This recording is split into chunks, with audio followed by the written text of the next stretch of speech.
but it's also good to just talk about mental health in general, because I know that is still kind of a taboo topic and it's stigmatized. And hey everyone, welcome back to the channel. If you're new, my name is Lily and I'm a Chinese transracial adoptee. Every Tuesday, Friday, and Sunday, I post videos about my experience as a transracial adoptee. So if that's something you're interested in, hit that like button, hit the subscribe button, and let's get into the video.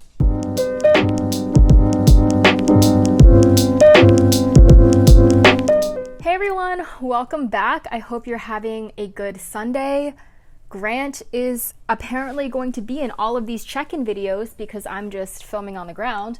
And I don't know if you caught Waverly back there, but my pets are complete opposites. So while Grant gets energized by me speaking, Waverly gets super annoyed and runs away. So yeah, that's what's happening now. Welcome to the second Sunday check-in. Grant, I'm gonna need you to behave if I want to finish this video, okay? So go on. Go. So yeah, how was this week? This week has been better. I have not been advocating as much. It's my second week back in the lab, so it has been busy. Now it's really just hardcore research, and we've moved back in and gotten everything ready and ordered what we needed to order, and so I can just focus now on my science. And it's been a nice distraction because I know last week I talked about how it's really draining to just constantly be advocating and constantly be in these spaces, and I know it's a privilege to be able to remove yourself from that. And so I completely recognize my place in that and the privilege I have to be able to forget about things.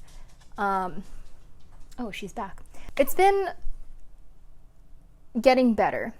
One thing I want to say thank you for is we have reached 1,500 subscribers here. We're actually on our way to 1,600. So thank you so much, everybody who has been tuning in and following along and commenting and liking and really just supporting adoptee voices.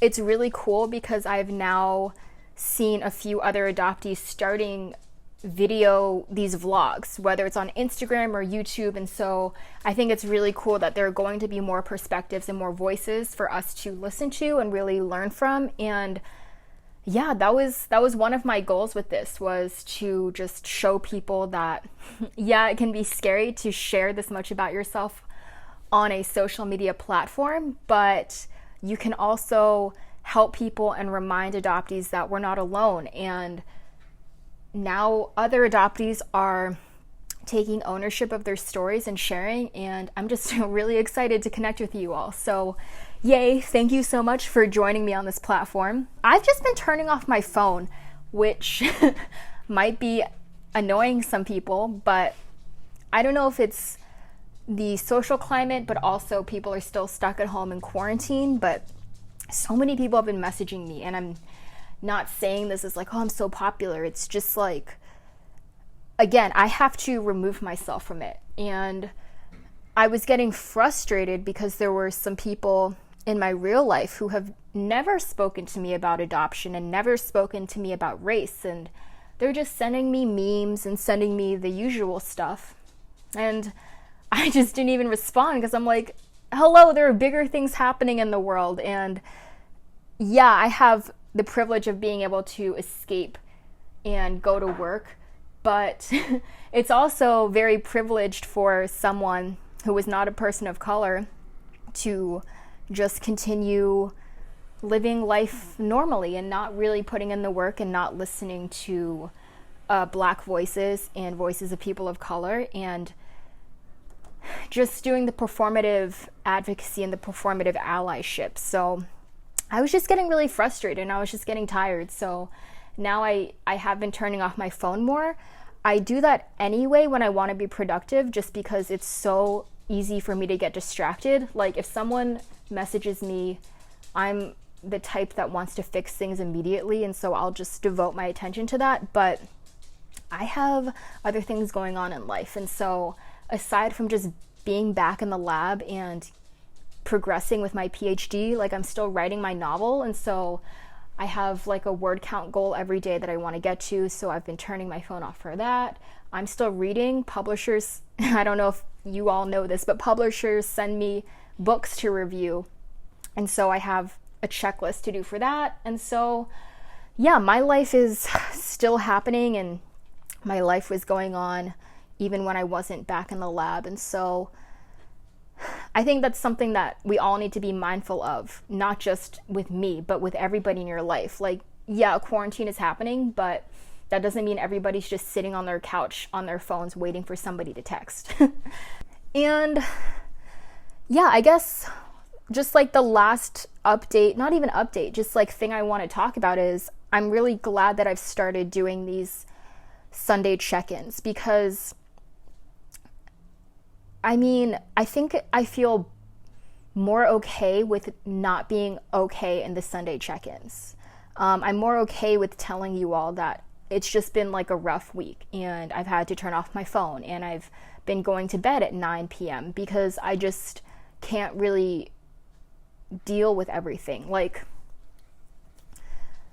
with the Tuesday episodes, I consider those like evergreen content, as in people will always be going to those ones to learn about adoption specifically and to learn about my perspective as an adoptee. And so I want to be more like professional, and I think I have more of like, I'm not acting, it's not scripted, but I have more of my like advocacy presence that way, because you know, they're going to be up forever. So in like 3 years, 5 years, 10 years, I don't really want some new people in the adoption community going to those episodes and just seeing me crying or like just in a totally bad mood. So with those episodes, like even on days that I really don't want to film, on those days that I really just don't have the energy, I will compartmentalize and just get into this space where I can do the, hey, welcome back, let's talk about this. Meanwhile, on the Sunday episodes, like I'm filming this Friday evening. I just got back from work, which is why I kind of look like this. And I smell like acids and bases. And it's just more of like an organic look into how I'm actually feeling. And I think that's just really important, especially for adoptees, because I think what I figured out from people messaging me and commenting and stuff is that a lot of people assume that the presence I have in my adoption episodes is me 24/7. Like I always have a handle on my life, and I always have processed things, and I've always just have this, let's keep going, we got to move forward, like just take the time you need, everything will be okay. And that's just not the reality. Like, yeah, it's just not, it's not realistic for me to always be the advocate. And these episodes, I think these check-ins, I think will show that a little more. I think it's good talking about my adoption experiences because that's something no one really talks about, and so we need to talk about that. But it's also good to just talk about mental health in general, because I know that is still kind of a taboo topic, and it's stigmatized, and people are afraid to say when they're not okay. People are afraid to say when they're feeling down or depressed or have just had weeks or months of being in this rut.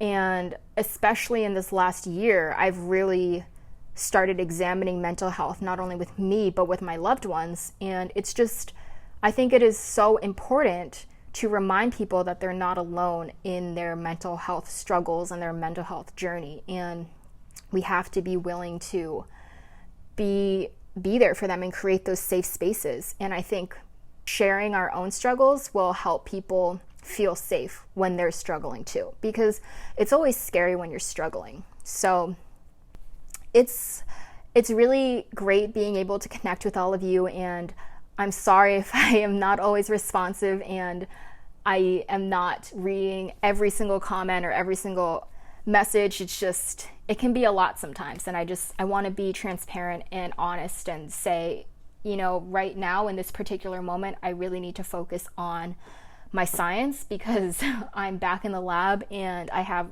limited time before the rest of campus returns, and I have to focus more on social distancing and stuff. So that's where I'm at. I hope that your week has been going okay. I know that this entire few weeks has been draining, but we will get through it. So Tuesday, I will be talking about adoption in the media, and more specifically, Little Fires Everywhere. If you don't want to wait until then, you can check out these 2 videos right here.